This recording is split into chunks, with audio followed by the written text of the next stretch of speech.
Bonjour, mon roman s'appelle Les Impatientes. Il se passe au Cameroun. Elle nous raconte 3 histoires de 3 femmes, 3 destins liés. La première histoire qu'il nous raconte, c'est l'histoire de Ramla. C'est une jeune femme, elle a 17 ans. Elle a un rêve dans sa vie, c'est d'être une pharmacienne. Mais malheureusement, la vie en Afrique est différente. Par exemple, ce qui est important pour une femme, c'est d'être à l'abri du besoin.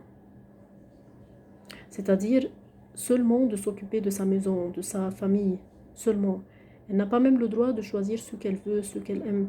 C'est pour cela son père va l'obliger à marier avec un homme déjà marié avec une autre femme qui s'appelle Safira. Et Safira, c'est la deuxième histoire. Bien sûr, elles vont vivre une vie très dure, très cruelle, bien sûr, parce qu'elles vont rencontrer plusieurs jalousies. Et pour la troisième histoire, c'est l'histoire de Hindou. C'est la sœur de Ramla. Elle va aussi se marier avec son cousin. C'est un homme violent, un homme alcoolique. Il va la frapper sans aucune raison.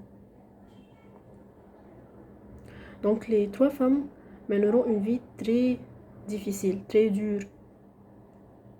Parce qu'elles vont être toujours opprimées. Mais elles restent dans le même destin et dans le même sort. Donc l'auteur, Djaïli Amadou Amal, né aussi d'un père camerounais et d'une mère égyptienne, elle a été mariée à l'âge de 17 ans dans le cadre d'un mariage forcé.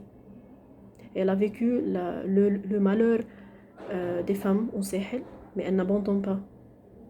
Et elle a décidé de faire un roman pour raconter ce qui se passe pour une femme dans les pays africains.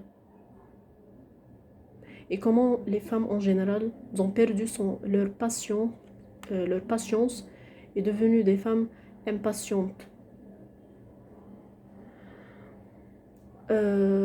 Donc, c'est un roman polyphonique, 3 voix pour lutter contre la violence faite aux femmes au nom de la tradition.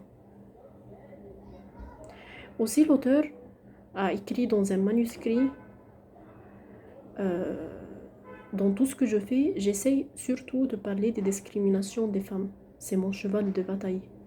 Donc, c'est son cheval de bataille de parler, de faire attention, de raconter ce qui se passe en Afrique et raconter la vie d'une femme. Donc, c'est un roman qui attaque la condition des femmes dans les pays africains. C'est une véritable vie et c'est une véritable vie quotidienne en Afrique. Merci.